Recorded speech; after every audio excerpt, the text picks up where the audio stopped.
How do you view the suspension of the Māori Party? I think to start with, we've got to acknowledge that we have rules, and when you break rules, there should be consequences.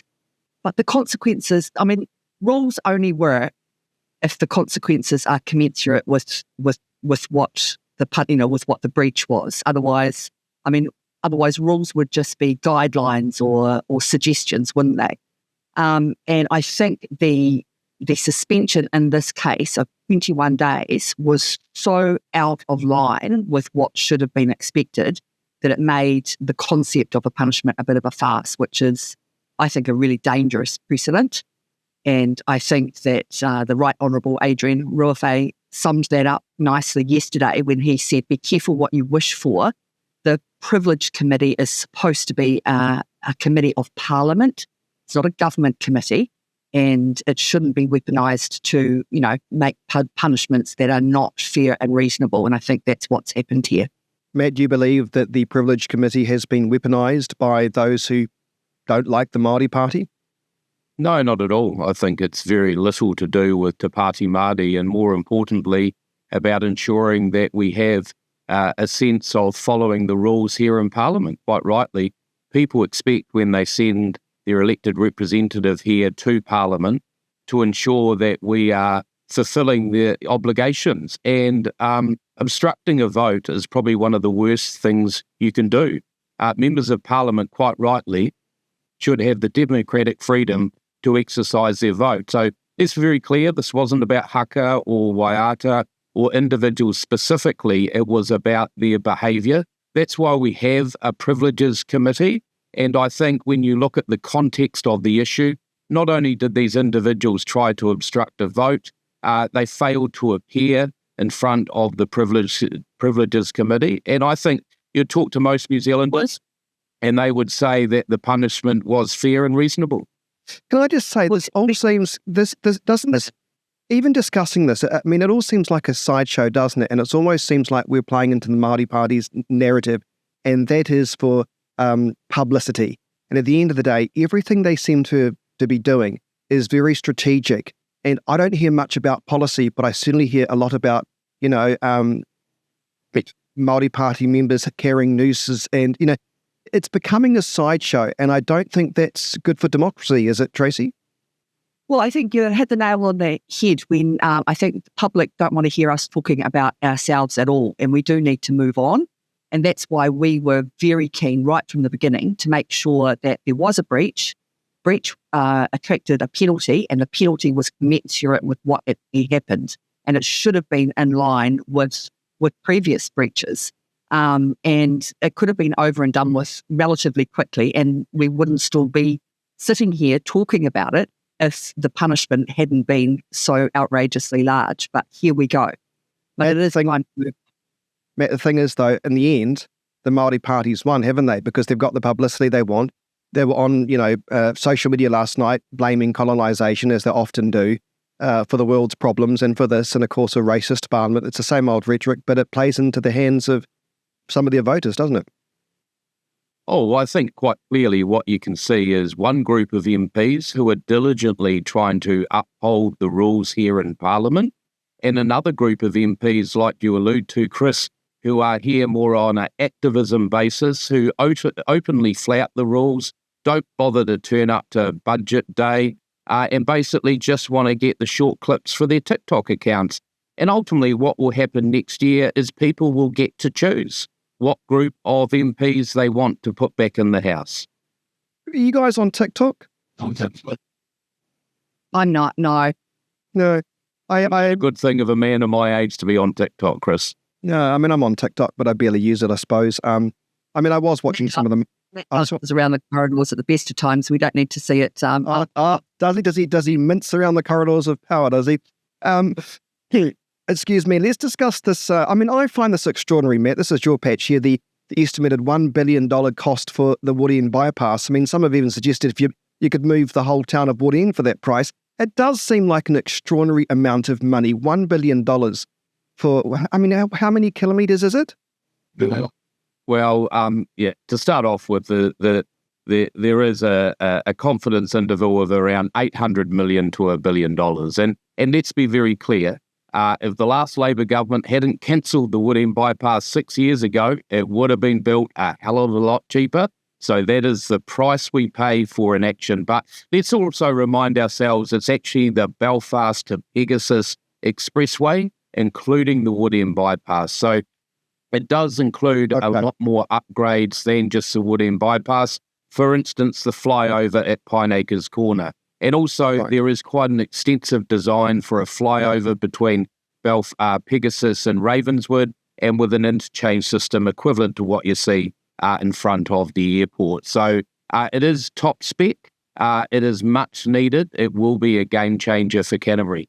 I'm glad to hear that flyover near Pineacres. Every time, I mean, it's almost every Sunday night, there seems to be an accident there I'm reporting. It's a dangerous road. Tracy, your thoughts on, I suppose, the costings of all of this?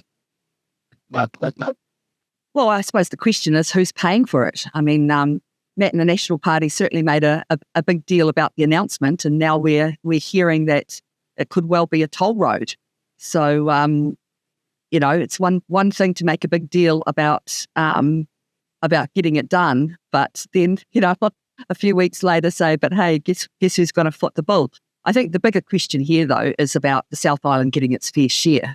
When we look at all the roading announcements that have been made, we haven't fared very well. We've finally got Broome Street back on track, so to speak, but, we had already paid for that. We'd already set aside money for that.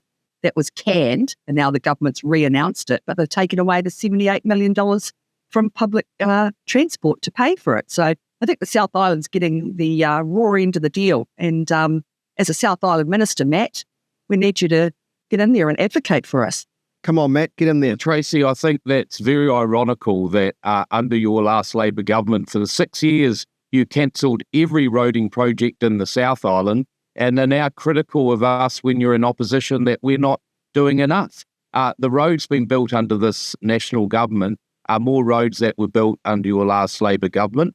We're committing to investing into the South Island. And when you look at the proportionality of the Land Transport Fund percentage going into the Canterbury region, it is higher than under when you were in government last. Tracy, did you want to respond to that before we ask about tolls? Lots of work for you to do.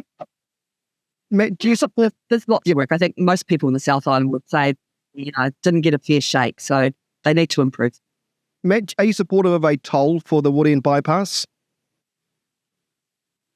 Yeah, so National went to the last election with a policy around looking at alternative funding tools for issues like funding our infrastructure deficit more widely. We've been very clear as we changed the GPS to instruct NZTA to investigate tolls into the new roads of national significance, that if NZTA comes back and makes a recommendation to put a toll on a new road of national significance, then we will accept that. There's been some talk among councillors, of course, earlier this week about selling off the Lichfield Street car park. Tracy, what do you make of this? Do you actually think this is a smart move, or is this just short-term thinking dressed up as a strategy? It's the first of an asset sale, so to speak. Yeah, that's my concern. I am not a fan of Christchurch selling off assets, and I think that most people in Christchurch and Canterbury take pride in the fact that they've been good stewards of owning their own assets over an extended period of time, and this feels like the first step of a slippery slope. So I understand that the Lichfield car park's returning 3%, and if they need to make improvements, then there's other ways to look at doing that. I also fear that if the council does sell it off, it's a kind of indicator to the market that prices can go up and people pay more, which is why I don't think we should be selling any strategic assets at all. Matt, what do you think? Well, I'll put it to you, the council currently borrows at 5%. They've got a $31 million asset that is returning 3%. So ultimately, it's the Christchurch City ratepayer that is actually sustaining that 2% differential. And that is a cost to the ratepayer. They mightn't see it, but it's actually a real cost to them. And you'd probably scratch your head and say, why does a council need to own a car park? There's plenty of private car park operators out there, and they could actually sell that, maybe pay down their debt, or invest in something that will bring a higher return to their ratepayer and offset the debt increases they have. Yay, let's start to Wilson's car park and we'll be all happy, will we? And paying through the roof. Let's not forget the council, they own all the car parks on the roads. When you think of car park for the on the road as well. So, look, it comes down to ultimately, do you want your council to pay down debt? And if they've got underperforming assets, then actually, I think quite rightly, the council should look at it. You see, I'd love the council to pay down debt to decrease rates, but that will never happen though, Matt. The council is obsessed with increasing rates and spending money, other people's money. I want to just briefly move on. I mean, the government's new health and safety guidelines made a lot of noise earlier this week about road cones. Yet when you look at it, WorkSafe doesn't even manage the road cone use. It's NZTA's domain. So, Tracy, isn't this focus on cones just a distraction, giving the public this kind of false impression that visual clutter on our roads is about to disappear? Yeah, exactly right. It is a distraction. And if the government thinks that the biggest issue in health and safety at work is road cones, then they are seriously mistaken. New Zealand's got an appalling record in safety at work. You're twice as likely to have an injury or be killed in New Zealand than you are in Australia. And here the government is saying, in one breath, let's do something about health and safety, and the other breath talking about road codes. I think people will see through that. It's cynical and it is a distraction, and the government needs to stop watering down health and safety and actually take people's lives seriously. You shouldn't go to work and it shouldn't be a death sentence. Anybody. Matt, I was listening to Brooke Van Belden on radio the other day, and she was questioned about, I guess, the notion that putting more responsibility on the employee than the employer. And she was saying, well, but that's because if the boss goes out, then the employee needs to be responsible for how they perform on site. I mean, that sounds like a bit of a cop-out, doesn't it? This is all about putting the responsibility back on the poor old worker who's probably on minimum wage than it is about putting it on to their boss. Yeah, I think what we've been very clear about is actually the over-compliance. What we want to do is see WorkSafe really drill down and focus on critical risks, be clearer with their guidance, and restrict this over-compliance, which is quite a regulatory burden on the productiveness of our businesses. So you raise the issue with the road cones. I mean, as you quite rightly highlight, it is an area that crosses over between WorkSafe and NZTA, but ultimately it is around that over-compliance, which is actually costing ratepayers and taxpayers millions of dollars a year, and that's what we want to get on top of. But can you put a price on? Shifting the focus away from enforcement to sort of education. There's only one person that's going to pay the price for that, and that's the worker who has a huge power differential and already has significant responsibility for their own safety. It's a watering down of laws and legislation that are there to protect people, and I just think that that's outrageous. Yeah, I wouldn't say a watering down, Tracy. I think it is about being proportionate to the risks. And we've seen the over-compliance that's putting added costs onto businesses. Look, let's be very clear. I don't think there would be any MP that comes into Parliament that doesn't want to ensure our workplaces are safe. But when you talk to people on the street, I mean, they've had enough of this burden of the over-compliance and the costs, because ultimately that flows through to the customer when they're purchasing something, trying to build a new house. And we've seen the proliferation, and I think road cones are the lightning rod of that, when all they've seen is actually an industry being set up that actually goes out and rolls out more road cones that's needed, and people have had enough of that. The thing is, that's not road cones instead of safety at work, and that's what I mean by distraction. And I don't think necessarily, with all due respect to talking to people on the street, when it comes to keeping people safe at work, we should probably listen to the experts in the science.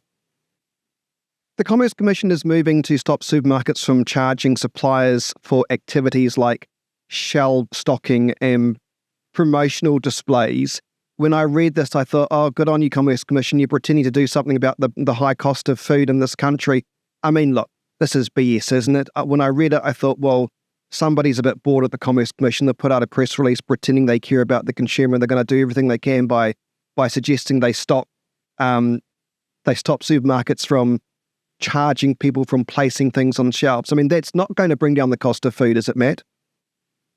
Yeah, well, look, I share some of your hesitation about looking at more business studies and reports. But actually, when you drill down into this issue, I was quite staggered to see these additional charges can equate to the value of $5 billion a year. And in a small country like New Zealand, that does flow through to the customer.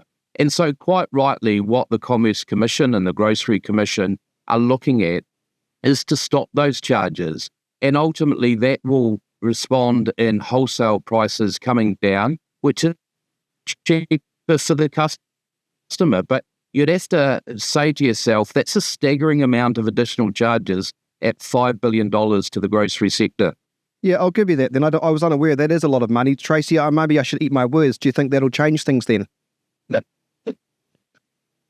I agree with Matt. That's the first thing we've agreed on this morning. At $5 billion is a huge amount of money, and that is directly, that's coming out of the pockets of people that go to the supermarket and try and feed their family. I think it's outrageous that the supermarkets charge all these extra add-ons. If we listed them and asked people and, put people on the street, they would go, that's madness to be charging, X amount of dollars to be able to put yourself on shelf 3 versus shelf 4 and have these fake specials. It's all incredibly manipulative. And I think people do feel like they're being manipulated by the supermarkets. So good on the Commerce Commission. Labor gave the Commerce Commission those tools. We need the government to pick that ball up and run with it. And let's move on to the second phase of cracking down on these predatory supermarkets. I eat my words then. That sounds like a good move. Tracy and Matt, thanks for your time this morning. Have a lovely weekend. You too.